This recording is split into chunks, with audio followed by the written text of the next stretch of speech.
नमस्कार साथियों, बहुत बहुत स्वागत है आपका इस क्लास में। इस क्लास में हम अज्ञेय जी का अध्ययन करेंगे और उनकी सारी रचनाओं को विस्तार से देखेंगे।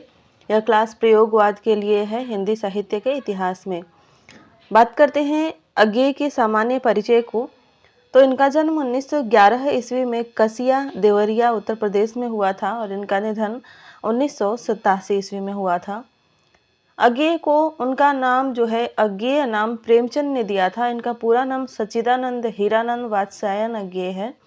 अज्ञेय के कुछ उपनाम भी हैं, बहुत सारे उपनाम हैं, जैसे कि इनको आधुनिक कविता का भारतेंदु कहा जाता है, नई कविता का सलाका पुरुष भी कहा जाता है, कठिन गद्य का प्रेत कहा जाता है, कठिन काव्य का प्रेत केशवदास को कहा जाता है, कुट्टी चातन भी कहा जाता है, बौद्धिकता का कवि भी कहा जाता है, अहम का कवि भी कहा जाता है, परंपरा भंजक कवि भी कहा जाता है, व्यष्टि चेतना का कवि कहा जाता है, प्रयोगवाद के जनक कहे जाते हैं, नई कविता के जनक कहे जाते हैं, हिंदी का बुद्धिजीवी कवि कहा जाता है और इन्हें शेखर भी कहा जाता है।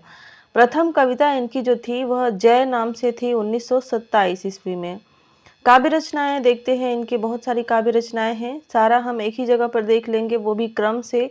तो आपके लिए यह चार्ट पूरा बहुत ही इम्पोर्टेंट है। पहली जो इनकी रचना है भग्नदूत है 1933 में, चिंता है 1942 में, इत्यलम है 1946 में, prison days and other poems है 1946 में, हरी घास पर छरभर है 1949 में, बावरा अहेरी 1954 में। इनकी सभी रचनाएं पूछी जाती हैं तो आपको सभी को याद रखना होगा। इंद्रधनुष रौदे हुए थे 1957 में है, अरुई ओ करुणा प्रभा में 1959 में है, आंगन के पार द्वार 1959 में है, अपूर्वा 1965 में है, कितनी नाव में कितनी बार 1967 में है, क्योंकि मैं उसे जानता हूँ 1968 में है, सागर मुद्रा 1969 में है, पहले मैं सन्नाटा बुनता हूँ 1970 में है, महावृक्ष के नीचे 1977 में है, नदी की बाग छाया पर 1981 में है, ऐसा कोई घर आपने देखा है 1986 में है, और सदा नीरा इसके 2 खंड हैं 1990 ईस्वी में। अज्ञेय की जो चर्चित कविताएं थी वो थी सांप, नदी के द्वीप, असाध्य वीणा, हिरोशिमा, कलगी बाजरे की, हरी घास पर क्षण भर, जितना तुम्हारा सच, शब्द और सत्य, और यह दीप अकेला। ठीक है, तो ये इनकी प्रसिद्ध कविताएं थी। रचनाओं के बारे में कुछ विशेष तथ्यों को देखते हैं, जैसे कि भग्नदूत 1933, यह एक गद्य काव्य संग्रह है और इसमें प्रकृति प्रेम, ईश्वर की अवधारणा तथा सैनिक जीवन से संबंधित कविताएं हैं। चिंता जो रचना है 1942 में है, यह एक गद्य काव्य है। प्रेम तथा स्त्री पुरुष संबंधों से संबंधित कविताएं इस रचना में हैं। इत्यलम की बात करें 1946 में है और इसमें बंदी जीवन, राष्ट्रीयता, प्रकृति से संबंधित कविताएं हैं।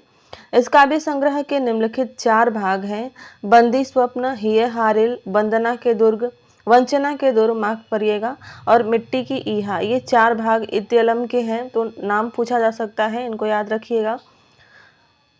अगली जो रचना है वह है हरी घास पर क्षणभर 1949 में है। यह अज्ञेय की प्रथम प्रौढ़ रचना मानी जाती है। इसमें 67 कविताएं हैं। कितनी कविताएं हैं? 67। और इस संग्रह की अधिकांश कविताओं में अज्ञेय ने अपनी प्रेमिका का वर्णन विभिन्न नए उपमानों के माध्यम से किया है, जैसे कि कलगी बाजरे की, यह कविता आप लोगों ने पढ़ी होगी। और इसमें जो संकलित प्रमुख कविताएं हैं वो हैं नदी के द्वीप, कलगी बाजरे की, कतकी पुनो, बावरा अहेरी और यह दीप अकेला। ये सभी कविताएं जो हैं हरी घास पर क्षण भर कविता संकलन में संग्रहित हैं। इनका एक और काव्य संग्रह है इंद्रधनुष रौदे हुए से 1957 में है। यह एक प्रतीकात्मक रचना है। इंद्रधनुष मनुष्य की भावनाओं का प्रतीक है और इस रचना का मूल उद्देश्य बुद्धिवादी चिंतन की अभिव्यक्ति है। इसमें नवीन उपमानों के माध्यम से दार्शनिक सत्य की अभिव्यक्ति का प्रयास किया गया है। इंद्रधनुष रौदे हुए थे संग्रह की प्रमुख कविताएं जो हैं वह हैं सांप, इतिहास की हवा, हवाई यात्रा, ऊंची उड़ान, नई कविता, एक संभाव्य भूमिका। स्वयं अज्ञेय ने इस संग्रह को गद्य गीतों का संग्रह कहा है, यानी यह गद्य गीतों का संग्रह है। बात करते हैं आंगन के पार द्वार की, 1959 में है और इसमें जैन एवं बौद्ध दर्शनों की अभिव्यक्ति हुई है। इस संग्रह में अहम का विसर्जन भी परिलक्षित होता है, यानी दिखाई देता है, और इस संग्रह के 3 भाग हैं, अंतः सलीला, चक्रांत शिला और असाध्य वीणा। तो यह भाग पूछा जा सकता है, इसको याद रखिएगा। आंगन के पार द्वार में 3 भाग हैं, ठीक है। 1964 में इसे साहित्य अकादमी भी पुरस्कार भी मिला था, यह भी याद रखिएगा। अगली रचना है अरि ओ करुणा प्रभा में। इसमें समकालीन भावबोधों से संबंधित कविताएं हैं। इसके भी 4 भाग हैं, रूपयत्री, रूपके की, एक चीड़ का खाका और द्वारहीन द्वार, ठीक है। रूपयत्री इस भाग में नए कवियों को लक्ष्य कर लिखी गई कविताएं हैं और इन कविताओं में नए कवियों को भाषा, भाव, शैली आदि की जानकारी प्रदान की गई है। जो रूपके की भाग है उसमें क्षणवादी भावना एवं अहम की अनुभूति से संबंधित कविताएं हैं। एक चीड़ का खाका, इसमें जापानी हाइक्यू शैली की व्यंग्यात्मक कविताएं हैं और द्वारहीन द्वार भाग जो है इसमें दुखपूर्ण कविताएं लिखी गई हैं। अब देखते हैं अज्ञेय की कुछ चर्चित पंक्तियां, जैसे कि जितना तुम्हारा सच है उतना ही कहो, मौन भी अभिव्यंजना है, और देवता भी इन प्रतीकों से कर गए हैं कूच, कभी बासन अधिक घिसने से मुलम्मा छूट जाता है। बर्तन को अधिक मांजने से जो है उसकी जो पालिश होती है वो छूट जाती है। अज्ञेय की अन्य रचनाएं देखते हैं। उत्तर प्रियदर्शी काव्य नाटक है 1967 में। यात्रा वृत्तांत है इनके अरे यायावर रहेगा याद, इसकी विधा पूछी जाती है परीक्षाओं में, 1953 में है।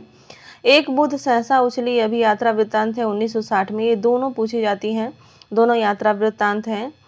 संपादित रचनाओं की बात करें तो आधुनिक हिंदी साहित्य 1949 ईस्वी को इन्होंने संपादित किया था। यह रचना रामविलास शर्मा के साथ मिलकर संपादित की गई। इसमें भारतेंदु युग से लेकर नई कविता तक के कवियों एवं उनकी रचनाओं की समीक्षा की गई है। एक और इनकी रचना है पुष्करणी 1959 ईस्वी में। यह भी नई कविता के कवियों की समीक्षा है। नए एकांकी, यह भी एक आलोचनात्मक ग्रंथ है 1952 में। रूपांभरा है 1960 में। सर्वेश्वर दयाल सक्सेना के साथ मिलकर हिंदी की प्रकृति परक कविताओं की समीक्षा है। अन्य संपादित रचनाएं जैसे सृजन और संप्रेषण है, साहित्य का प्रवेश है, स्मृति के परिदृश्य है, भाषा और साहित्य है। संपादित पत्र पत्रिकाओं की बात करें तो सैनिक पत्रिका का संपादन इन्होंने किया था 1936 से, विशाल भारत का संपादन किया था 1938 से और प्रतीक का 1946 से 1987 तक। ये सैनिक और विशाल भारत ये दोनों क्रांतिकारी गतिविधियों से संबंधित पत्रिकाएं थीं और प्रयोगवाद एवं नई कविता का समर्थक पत्र था प्रतीक। थॉट पत्रिका का इन्होंने संपादन किया था 1948 से, मार्टिन रसेल के साथ मिलकर इसका संपादन किया था और नया प्रतीक 1952 इस पत्रिका का संपादन किया था। नई कविता से संबंधित यह पत्र था। तो इस क्लास में बस इतना ही देखेंगे। क्लास कैसी लगी कमेंट करके ज़रूर बताइएगा। मिलते हैं अगली क्लास में, तब तक के लिए धन्यवाद। अपनी पढ़ाई मेहनत से कीजिए और मन से कीजिए।